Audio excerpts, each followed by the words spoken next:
This is, I believe, my 11th presentation in 2022, and most of those are over e-faculty coaching. That seems to be a popular topic. It's something that we've implemented here at TCC, and so we get a lot of requests to talk about how we did it, why we did it, and are we glad we did it? It's kind of how I sum that up. But this presentation I tweaked a little bit. So if you've heard me speak on this topic before, this one's going to be hopefully fresh and new. I wanted to design this particular presentation with the lens of if you were an institution wanting to implement this, where would you start? What would be the questions that you would ask? How would you assess your needs, etc.? So we will go through it. I did review a list of questions that Tom shared with me, and I think most of those are addressed in the PowerPoint, but I'll be more than happy again at the end to revisit those. So a little bit about our campus, as you see on the slide, and I'm going to go ahead and take my video off so I can see full screen. Tarrant County Connect is the 6th campus at Tarrant County College, and we are a fully centralized online campus. And so I say that up front because a lot of what we are able to do as far as our budget and as far as our instructional design team, etc., I know that many of you will have some limitations and that we are really set up to make this work in a very different way than maybe some of you who are trying to run units within a physical campus. So we are fully centralized. However, we do operate as one college. So we do have things that we have to run by, a very large district, and we have to get, a lot of approvals, and things can run slowly because we are such a large institution. So we have our challenges, even though they may be different from yours. So I think the most important thing to discuss before we kind of get into the weeds here is how do you define e-faculty coaching? And in my experience, a lot of institutions and a lot of faculty, the number one problem that we have in launching an initiative like this is that people define it very differently. And I know when we implemented it here at TCC Connect, even the dean and I had to kind of go back and forth to really understand what it was that we were trying to accomplish. So I'm just going to tell you how we approach it. I'm not saying that it has to be this way, but I do think that it's very different the way we define coaching, as I have observed based upon other conversations with other institutions. So we think e-faculty coaching is collaborative, iterative, quality assurance process designed to empower faculty to improve their online course offerings. And you can see on the left-hand side what we would say is part of coaching, and then on the right-hand side what we do not consider part of coaching. And so standards-based, we use Quality Matters. You can use any set of nationally recognized and approved standards that your institution supports. That's fine. We are aligned to campus, district, state, regional, federal guidelines and policies for distance education, of course. We are accredited by SACS COC, but certainly, the other agencies, I've worked with others in my career, and there's not going to be, anything particular that makes it difficult in any different setup. So focused on course communication, regular and substantive interaction, RSI, and learner support. And I saw one of the questions, I'm going to kind of just do a spoiler alert. Someone sent in a question and said, well, I would love to do e-faculty coaching, and I see the need for quality assurance, but I have to focus on RSI right now. And the good news is RSI really drives our e-faculty coaching. So if that is your concern, that this is taking away from another priority, I would say that this is a very integrated process. But on the right side, I think, is the most important information here. Our coaching process is not evaluative. And I've gotten a lot of pushback on that. I have a lot of department chairs, a lot of deans who really want me to share the data with them up front. They want to know exactly what's happening in each instructor's course. And I understand that because you're responsible for that particular rubric or discipline, and you want to make sure that you've got quality courses being run. However, we have to make coaching non-evaluative and non-punitive in our framework, because we want to establish trust, we want to form a relationship, and we want to encourage and empower our faculty, that they have someone to work with to improve their course, that they're not doing something because they're being threatened or, whatever it may be, that they're doing something because it's a best practice and because we have data that can support that whatever we recommend, whatever we're aligning to quality matters, is ultimately going to help that faculty member as well as obviously the student. So it's not a part of their formal performance appraisal process, and it's not subject matter specific. We leave the subject matter curriculum areas, that's up to the department chairs. That's up to the deans. That's not our specialty. And so I'll talk about in a little while, when we hire, we don't even look really at the subject matter expertise. That's just not part of this particular process. So this is something that I kind of came up with. This is new for me to talk about, but I think maybe this sets it up for those of you that are thinking about that. Would this work for us? And if so, how would we set it up? So let's say that you want to start slowly, or maybe you want to dive all in, however your institution works. A year one implementation inventory, it's kind of like a SWOT analysis. But I think you should look at your outcomes, the roles that would be required to launch such an initiative, and also make sure that your framework is sturdy. And so this presentation will follow along these three criteria. So the first one is outcomes. What needs to improve? And the second one is roles, who is involved or impacted. And then the third is the framework. How do the standards, criteria, and resources that are currently required or currently in place at your institution, how will those align? Because, the worst thing you can do, and I say this as a former faculty member, the worst thing you can do is have one particular person telling you to do one thing and another person in the same institution or even the same department telling you something different. So it's very important that your leadership, your instructional design network, your different departments, whoever is involved with faculty and course improvement, you really need to align the messaging and the criteria for observation before you dive into this. So the next slide will start with outcomes. And I define outcomes in 4 ways. Obviously, there are more, but these are some sample questions that it might be helpful to ask yourself and your colleagues. So for instance, and I'm just going to give you 2 examples for each element, but there's obviously many, many more that you would ask. But course design. So just taking a step back and looking at this as a student. Is the navigation similar among all of our online courses and sections? Are the instructors utilizing templates, peer-developed shells, etc.?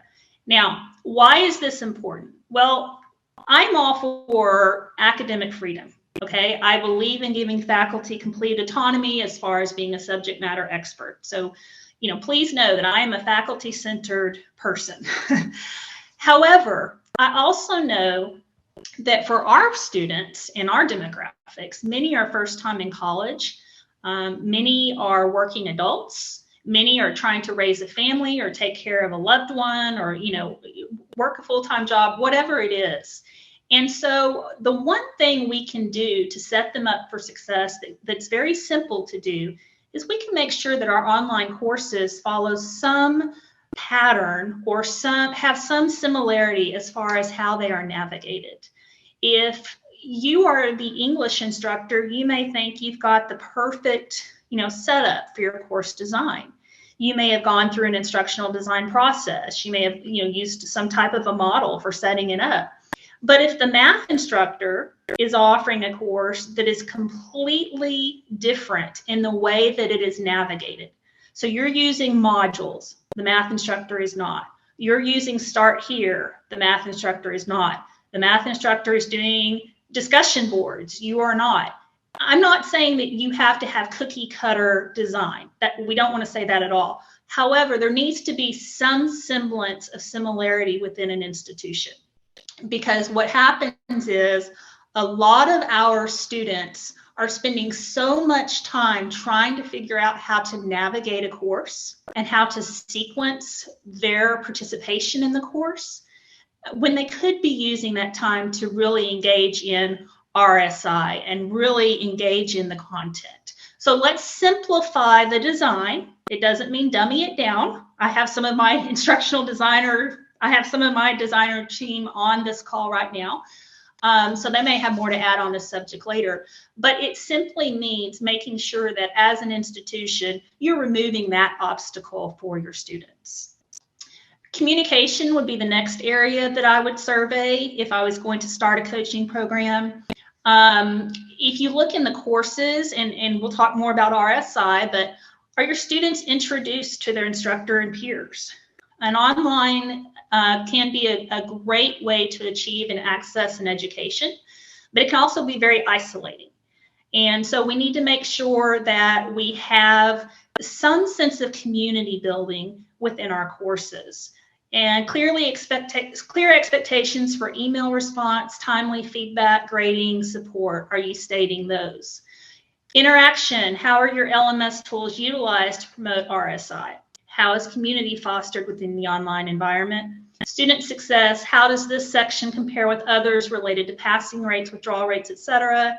Are real-time analytics and data available for instructor and students? Now, I want to pause on that real quick because, again, I am a faculty-centered former faculty member.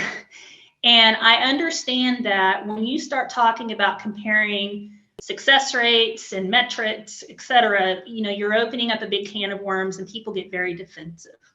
But I think the difference here is that in a coaching model, we're sharing that data, or we're helping the faculty member know how to access their own data, is a better way to look at that, so that they are empowered to improve and they are empowered to make real-time changes based on the needs of their students and their content. So that's a very different way of approaching data than simply having your supervisor or your evaluator say, hey, your colleague is 10 points ahead of you in this particular area. Why aren't you, meeting that standard? Two very different ways to use similar data, and I think you'll get two very different reactions from your faculty. So one of the things that we did, because we at any time could be running close to 1,000 online sections at a time. We have monthly starts, we have weekend college, we have 8-week classes, we have 12-week classes, we have 16-week. So we've got all kinds of things going on. And one of the things that we wanted to really understand before we entered into this coaching model is what makes a section successful. Now, we all know that we have all of these tools, whether you're using Blackboard or Canvas or Brightspace or whatever you're using. And we all know that those companies will try to pitch to us, that they have this particular tool or that you can use these analytics or whatever it may be. But when we really drill down and we look at what makes an online section more successful, it really has very little to do with a lot of the things we attribute online success to. So what we did is we looked within our own institution, because we want to focus on our students, our faculty, our needs, our successes, and our areas for improvement. And so we looked here at, and I'm just sharing 2 samples, but I did this for any department chair that was interested. I ran a data analysis where I looked at our spring sections, a variety of terms, but I looked at English 1302 and History 1301 because those are very high enrollment courses. And I looked at each, these are random instructors and, random students. I wasn't, trying to get anything specific from that perspective. I just wanted to look at the course setup, the design, and, how the tools were being used. The most significant effect on an online course in our institution for success are listed on the right side. Nominal effects, got some disclaimer language we need to talk about are in the middle. And then on the left side are things that really did not make much of a difference. So I'm going to start with significant effect on the right side. Individual student and assignment feedback was huge, both in English and in history. Now, I realize that a lot of math and science and technical courses are going to have third-party labs. I understand that those are going to lend themselves for auto grading. I totally understand that. But the bottom line is, you are not excused, and I think my instructional designers are probably going to blow up the chat when I say this. You are not excused from interacting with each individual student just because A, you teach online, B, you use a third-party software, or C, you have auto grading. I would even suggest that that makes it more important for you to really look at your RSI in your particular sections, because if you're relying on those things, you're probably overlooking what is needed to meet the standard for distance education as given by the U.S. Department of Education. So when we looked at our data, we looked at the grade book, we looked at the actual papers and if they were marked up, and we saw a huge difference in the sections as far as the faculty members who did provide some individual assignment feedback. We also saw a significant effect related to weekly announcements. Now, weekly announcements are probably not going to meet the standard for RSI because these are just general, going out to the whole entire class. However, the weekly announcements are really important, especially when you don't have that standard navigation between all of the courses the student is taking. Those weekly announcements are their lifeline. And so even if you're just sending a gentle reminder, even if you're just sending a little encouraging quote or a little hint or a little, hey, I just saw this on the news this weekend and it related to what we were discussing in class, whatever you can do to keep that going and to keep the class active so that it doesn't become stagnant is a great effect on positive outcomes. And so I would really encourage weekly announcements. And by the way, all of these things I'm talking about here, they work themselves into coaching because we're going to be looking for these things when we're inside the class. And so these are good discussion points. And then use of OERs and OpenStacks, that's a huge initiative on our campus right now.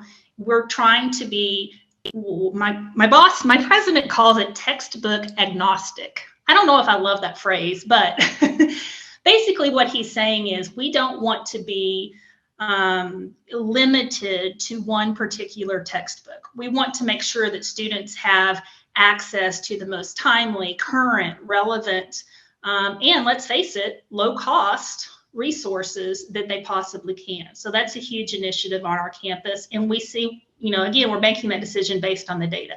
It does make a difference. And then finally, embedded media related to the course content makes a huge difference as far as success rates and outcomes in our fully online sections. Now, the other two columns, I'm not going to spend a lot of time on, but rubrics, sure, I think they're great. I've even presented on using rubrics in LMSs before. However, your rubric can be interactive or it can be non-interactive. So, just saying you use rubrics, there's a very big difference in how you're using it. And same thing for discussion boards. Anyone can post a discussion board and say, welcome to the class, introduce yourself. But is the instructor participating? Is the content being discussed? Are applications to the real world and the workforce, being applied? So I'm hesitant to say that rubrics or discussion boards can have either a positive or a negative effect. I think we would need to really hone in on how those are being used. Now, the minimal effects that surprised us a little bit, we have a very intense online instructor certification required for all of our instructors before they can teach online. And, it's very comprehensive. And so they have to take it. And we do have a revamped version now that's, aligned with the new RSI requirements and is very robust. But it really didn't matter the year that they were certified. And I think that's because I'm just guessing here, but I think even if you were certified, 5 years ago, obviously things have evolved. We've even changed from Blackboard to Canvas. So we've had a whole lot of transition. But I think that once you are certified and once you have a good working knowledge of online delivery, then you know what questions to ask. So I think that offsets if you just recently went through the certification and saw fresh, you still might be a little bit overwhelmed and not really know where to focus your questions. So anyway, we didn't see a big effect as far as the year of certification, but that doesn't mean that certification itself is not super important. And then finally, synchronous course elements. Most of our courses are run asynchronous, but the instructor always has the ability to work in synchronous course elements. Now, that can be a great way to meet RSI, but when we're looking at success, and I just saw a question in the chat board about this, when we're looking at actual success rates as far as passing rates and course retention, we did not see that synchronous course elements made a difference in that regard. And back to our agenda. So we talked about outcomes, and now we're looking at the roles. Okay, so we know, what we want to look for. We kind of know why we're going to do this coaching thing. We kind of know what makes an online course in our institution successful as far as the students are doing well and they're being retained. But now we need to know who's going to actually help us make this whole coaching thing work. Because I will tell you from experience, it's too much for one person. It really is. So you need to really project how many faculty you're going to serve, how many sections you're going to serve, and then you need to make sure that you have buy-in from the whole entire campus or the department that will be running this operation. So the facilitator, the point of contact, who will that be? In our case, it's me. I'm the Director of Academic Affairs. Again, we're essentially, we're centralized. So you may not actually have that for your e-learning, but that's a question you'll need to ask. How will the facilitator communicate the new process to stakeholders? That's huge.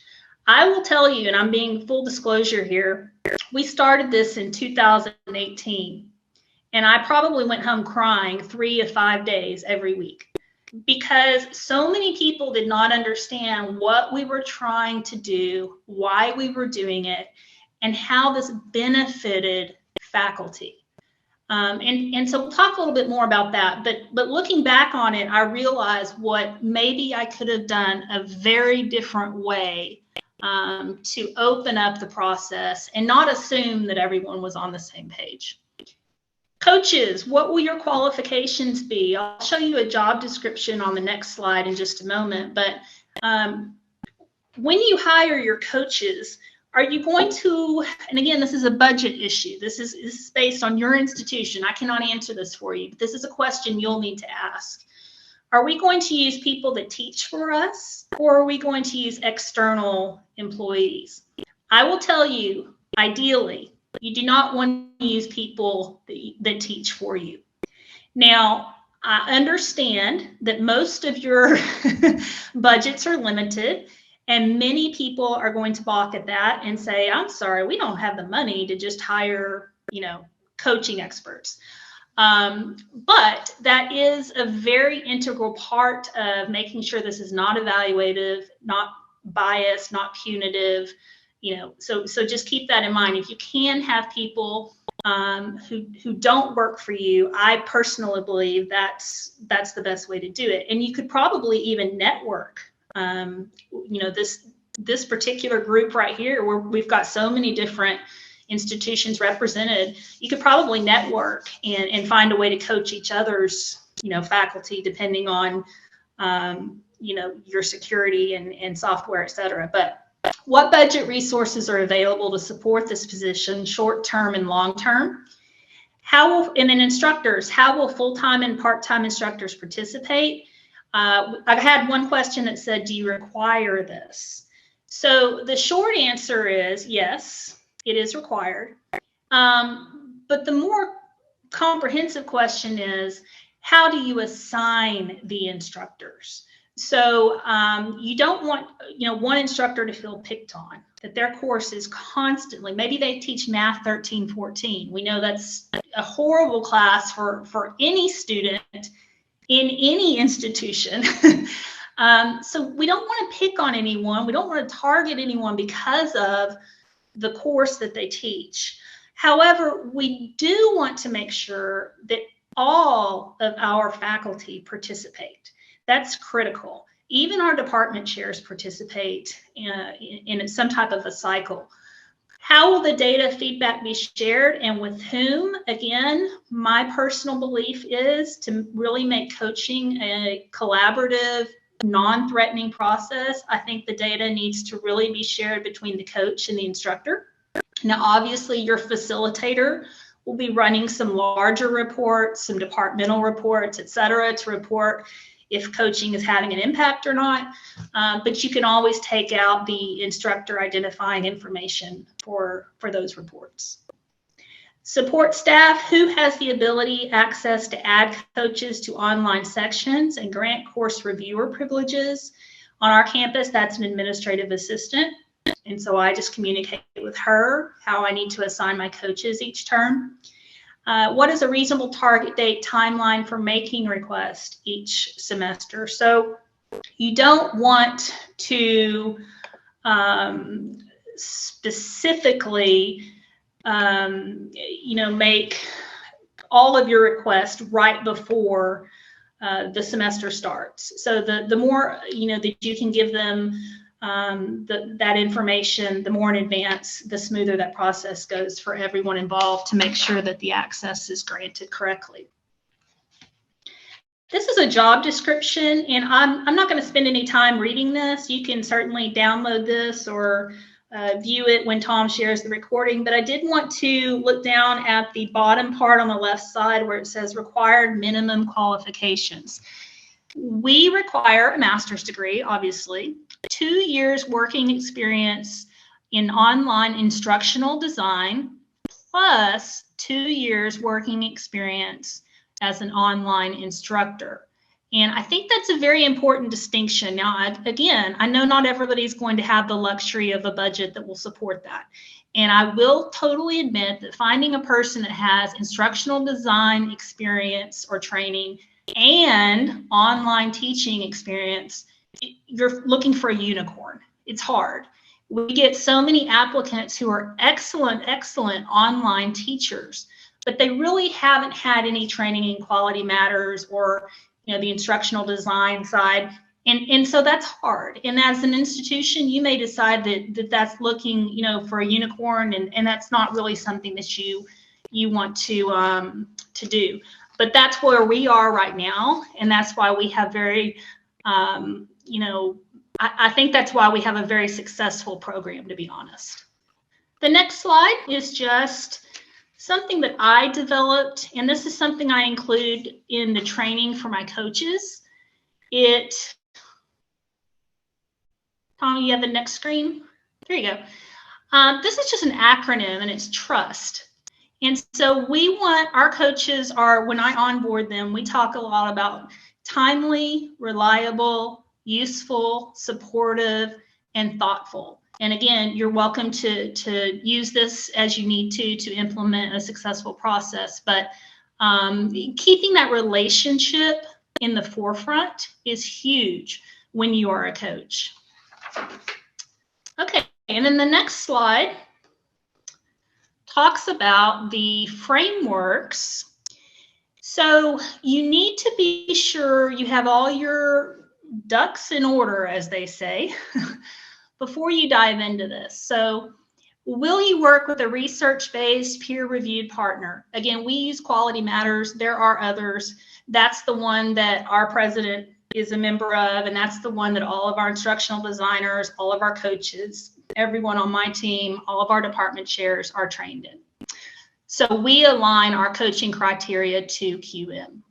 How will we align criteria with federal, state, regional, local guidelines and policies? So for instance, a big one for us is we have a very comprehensive faculty guide that talks about what your policies for grading should be, what your timeline should be for responding to an email, what your office hours should look like in a virtual environment. And so we have to make sure that our coaches are communicating and aligning that communication with that faculty guide. Because as I said at the very beginning, the worst thing you can do is have different information coming from different people. So that kind of goes over the internal framework, how will coaching support mirror the existing faculty guide, onboarding, professional development, how does coaching support your institutional vision, mission, goals, etc. From a technology standpoint, and I just saw a question in the chat, will the institution issue devices to coaches even if they work remotely? So when we started this, we were able to issue a laptop to all of our coaches. Then our contract with Dell went kaput. We've moved to a different device situation, and now we're not able to offer devices to our coaches. So that's something we're working on. We're actually going to start hiring full-time coaches for the first time because our data supports it. And so then we will make that a budgetary concern and make sure that we are giving quality technology to our coaches, because that is important. How will the data be collected, shared, stored? So they go into the LMS, they have course reviewer access, but then how are the coaches going to collect that information, send it to the instructor, share it with the facilitator, etc.? And so we use MS Teams. And the reason I like MS Teams for coaching, I don't like it for everything, but I love it for coaching because it has MS Forms. And so our coaches actually go into an online course in Canvas, and then they enter, and I'll show you what I mean by that in just a moment, but they enter their findings into a very simple MS Form survey, which is then automatically shared with me. And it also automatically generates several charts and spreadsheets and all kinds of great results. So it really cuts down on a lot of the human error that could be involved in this. Review process. What will your expectations be for transparency and campus reporting? How will you measure the success of your coaching process? So again, these are just a few starting questions. You will have more, but I think that maybe going to your leadership and starting with some of these questions will kind of form what questions come next. So this is the 6th edition specific review standards from Quality Matters. So our coaching program really focuses on standards 1, 2, 5, 6, and 7. We as coaches do not focus much on 3, 4, or 8. Now, we are very blessed that we have a wonderful instructional design team who focus on those other things as part of the online instructor certification. And then we even have a role right now specifically for accessibility.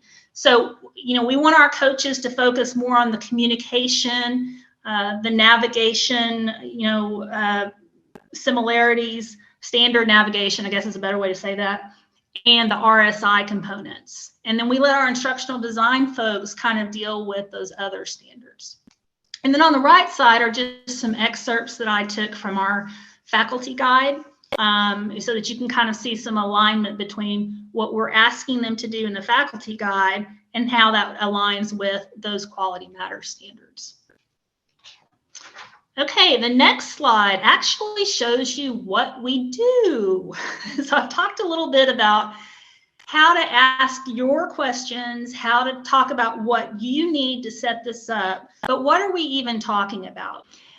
These are just some screenshots of how we use MS Teams in our coaching program. So we've got 3 different things going on here. On the top left, you'll see that I go into MS Forms and I create forms, and each form has between 10 and 15 questions. So for instance, on quality form 1, course communication, one of the questions will say, does the instructor introduce his or herself to the class? And then another thing we'll say, is there a start here module or a getting started button in the course? So things like that, just setting up that initial communication, making sure that students know how to navigate through the course. Is the syllabus aligned with the ICR? Is the ICR posted timely? You know, those types of things are discussed there. So our coaches would go into the online sections in the first 2 weeks. And we think that's very important, because if you don't set up that clear communication at the beginning of the course, then we know that students are probably going to struggle. So we do that form first and at the very beginning of the course for a reason. The second form that we do is regular and substantive interaction. And so that one is going to ask specific questions such as, is a discussion board used, or is journaling used? And if so, how many times per week is the instructor, commenting, etc. It'll look at the individual grade book. We'll go in and we'll look at a student's assignment and see if it's marked up, or see if there's comments in the grade book, things of that nature. So that's where we're going to get our RSI feedback. And then MS Forms, as I said, generates some instant graphs for you. So I get credit all the time for my wonderful data sharing, and it's really not me. It's MS Forms, makes it very easy for me. So for instance, one of our questions was on one of the forms, a policy for email communication and instructor response is clearly stated and aligned with the TCC faculty guide. And then I even cite what the faculty guide says. Student questions or concerns will be responded to within 24 hours or by Monday for the communications and over a weekend. Well, as you can see, from this sample of courses that we happen to be observing and that I had the data for when I took the screenshot, you can see it's about half and half. Now, it looks like we all have a policy stated, but you can see that not all of our policies completely align. And usually it's because an instructor will say something in the syllabus or in an announcement, wherever, and it'll say, I will respond to your email within 48 hours or within a week. Or we've even had instructors say, I check email on a certain day.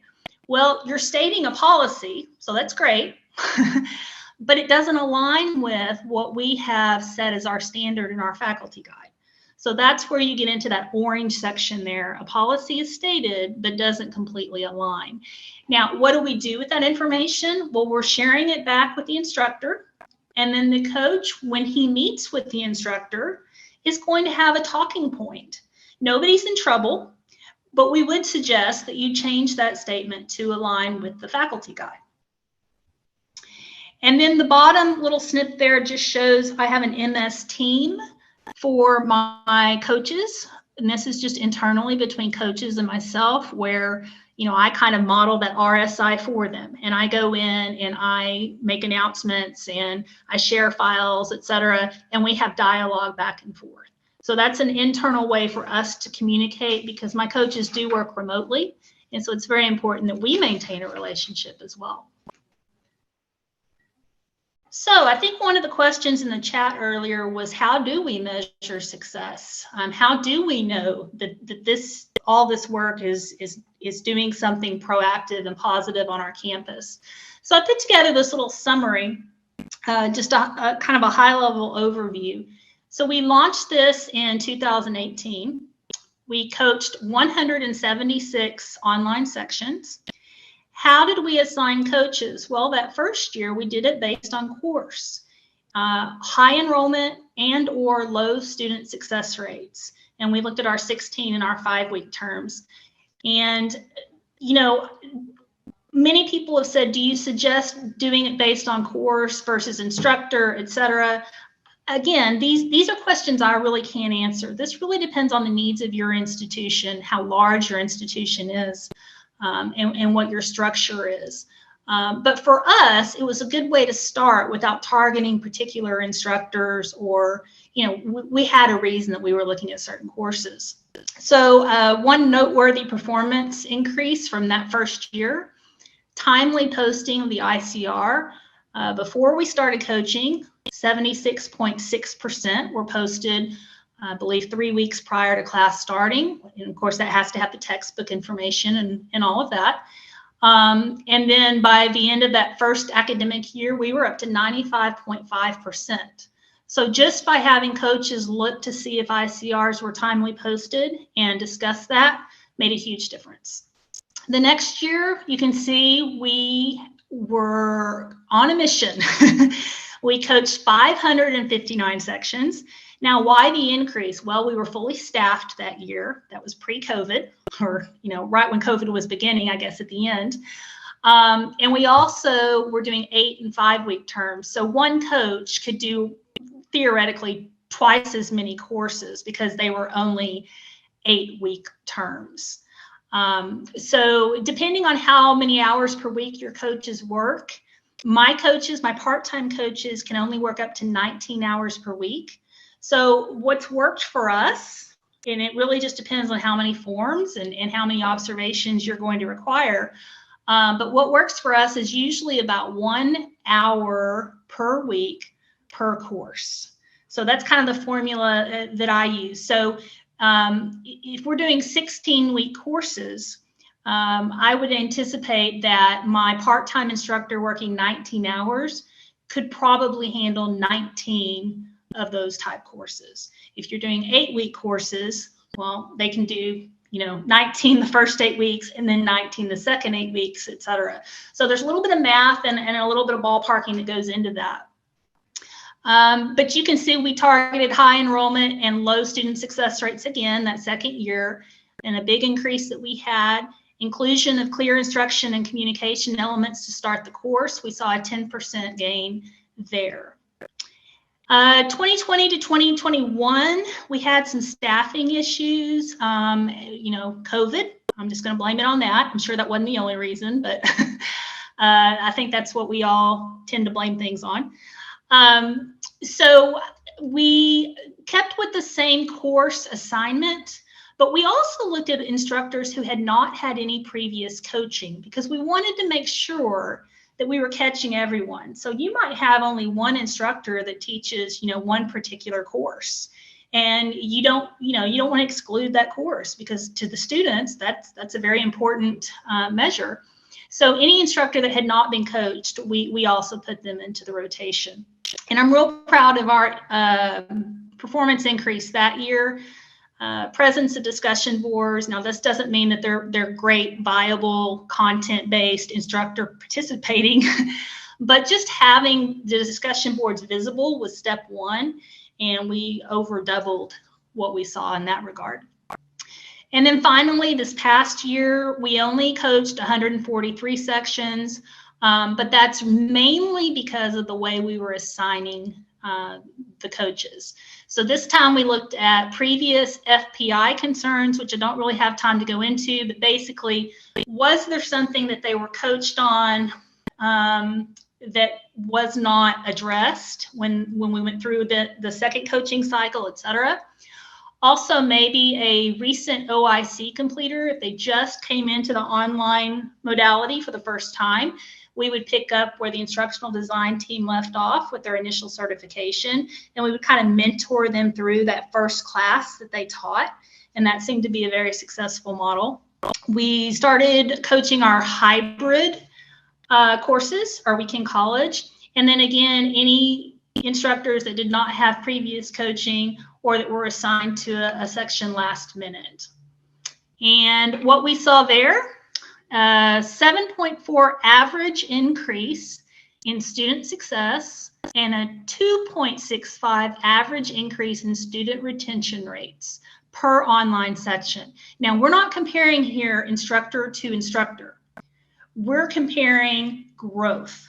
So you were coached before, that was your student success. Now you're coached again. Now we've applied the concepts. You yourself have a 7.4 average increase in student success teaching the same online course at a different stage. And so that's really the spirit of coaching, is that individual growth. FPI stands for Faculty Performance Indicators. And so that's a totally separate thing that we have at TCC that I'd be happy to chat with you about. But basically, that's looking at, do you use embedded media in your courses, you know, et cetera. So we have like 8 different elements that we look at. Okay, Tom, and I am ready now. I know we don't have a lot of time, but if anyone has a general question or something, Tom, if you've seen something consistent in the chat maybe that you'd like me to review. Yes, thank you, Kristen.